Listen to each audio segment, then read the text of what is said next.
This is quite possibly going to be the most difficult video for me to record ever in my life, but here goes. 12 years ago today, on this day, I was ordained as a Catholic priest. At the time, it was a fulfillment of much struggle and spiritual fight. It was the fulfillment of so many prayers, of so many hundreds and possibly thousands of people. It was a fulfillment of my paternal grandmother, who had always desired for there to be a priest in the family. It was the culmination of 7 years of seminary preparation, where I had fought to be one of the most devout seminarians, praying so much, being faithful to everything. And here I was, standing at that day, not knowing where it would go. Those 6 years that I served as a priest were extremely difficult, and they challenged me in so many ways. They were also times of incredible joy. I became friends with thousands of people. I traveled all over the world. I served in amazing ways. It was one of the greatest things. I loved, above all, to preach, and I had an amazing gift for it. I loved to hear people's confession, and I had an amazing gift for that as well. And I loved sharing all that I had learned during my seminary time.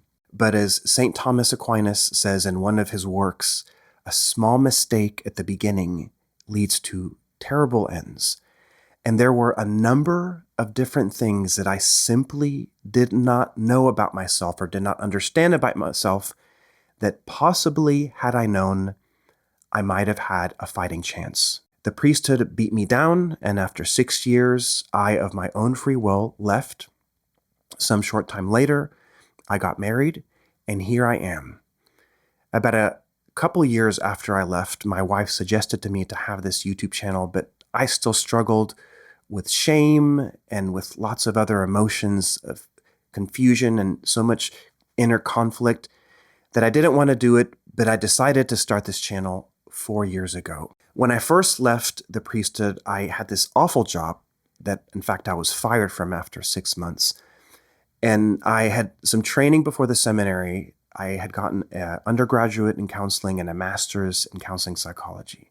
So then I completed all the work that I needed to get my license here in Texas, and I started working this place that treated people that had borderline personality disorder.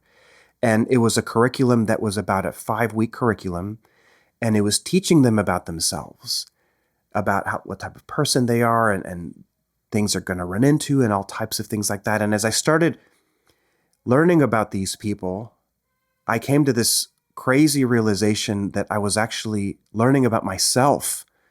I was piecing together things that I was searching for in seminary. In seminary, I wanted to know who I was. I wanted to understand my defects. I really, really wanted, but no one could give me the answers.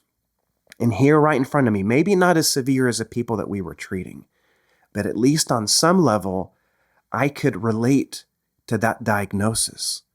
And had I known that, perhaps things would have been different, but I'm not sure. Later on, I went on to specialize in treating people that have OCD. And as I was going through that week-long training, I thought, man, this really sounds familiar. This is something like what I have. At the most difficult peaks in discernment, both in the seminary and then afterwards as a priest, I would do these things. I would go round and round in my mind for hours. And I thought it was a spiritual battle, and it possibly was. And I would pray my head off. Like you would not believe, I would pray, never to find an answer until then. And I thought, oh my gosh, I have something like OCD.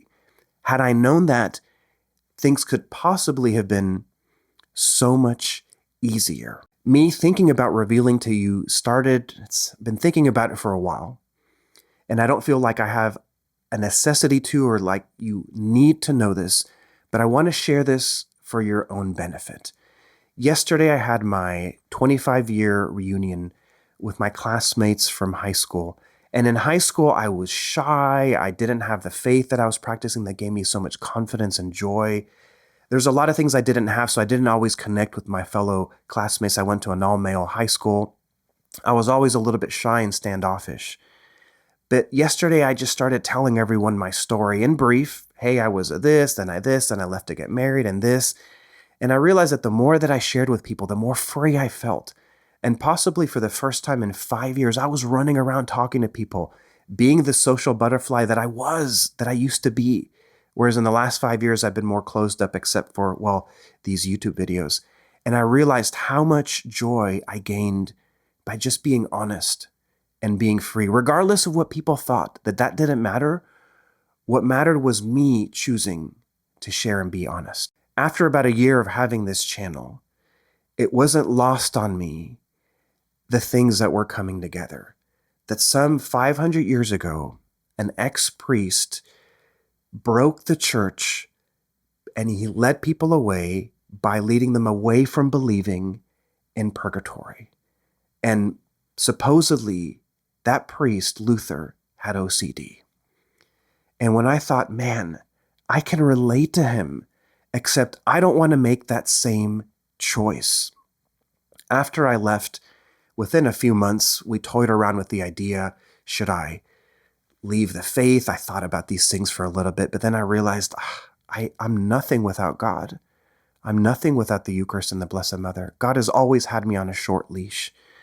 And I couldn't leave the faith. I love it way too much. And I wanted to undo the sin of Luther. I wanted to be a different type of ex-priest. Many, I don't know what they do. Many leave and go do this or go join another denomination. For whatever the reason, I don't know what they're going through in their life. I didn't want to do that. I didn't want to endanger my salvation any more than perhaps I was already doing. So I realized that part of my revelation of this to you is I want to repair the sin of Luther, who came before me as an ex-priest, and me somewhat in his footsteps. I wanted to take a different path.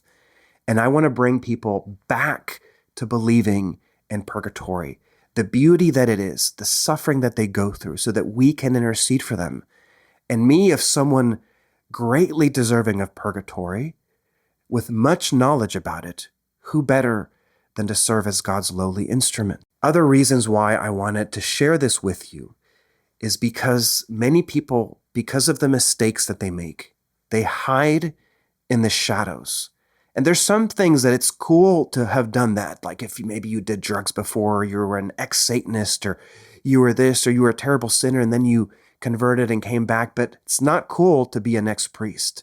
That's kind of one of those things that people shy their face away from, and you're totally put off into the peripheries where no one really wants to speak to you if you tell them.